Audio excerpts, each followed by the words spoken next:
আচ্ছা, মহেন্দ্র সিং ধোনি কি 2026ও আইপিএল খেলবে?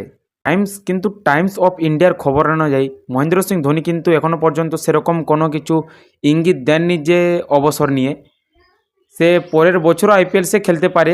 যদিও চেন্নাই সুপার কিংস এবছর আইপিএলে ভালো পারফর্ম করতে পারেনি, কিন্তু ধোনির শারীরিক সক্ষমতা এবং ধোনির তার দলের প্রতি যে গুরুত্ব সেটা বিবেচনা করে কিন্তু তারা ধোনি পরের বছর আইপিএল কিন্তু খেলতে পারে।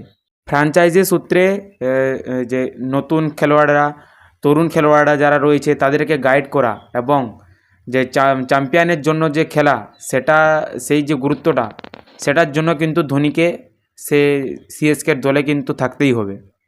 চেন্নাইয়ের এর আগের ম্যাচে যখন কলকাতার সাথে ম্যাচ হয়েছিল তখন চেন্নাই জিতেছিল এবং সে সময় মহেন্দ্র সিং ধোনি বলেছিল যে 2025-এর আইপিএল শেষ হওয়ার পরে 6 থেকে 8 মাস সে তার শরীরটাকে পর্যবেক্ষণ করবে।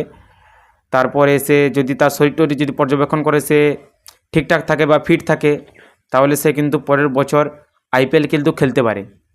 এদিকে ধোনির যে সমস্ত ফ্যান রয়েছে তারা তারা এটাই মনে করছে যে ধোনি কোন সময় অবসর নিয়ে নেবেন এবং তাকে দেখার যে সুযোগটা স্টেডিয়ামে গিয়ে, তো সেটা তারা মিস করতে চায়নি। তাই তারা প্রতিটা এই সিজনের ধোনির যে চেন্নাইয়ের জবে খেলা রয়েছে সেই সময় তারা গিয়ে ধোনিকে তারা দেখছে।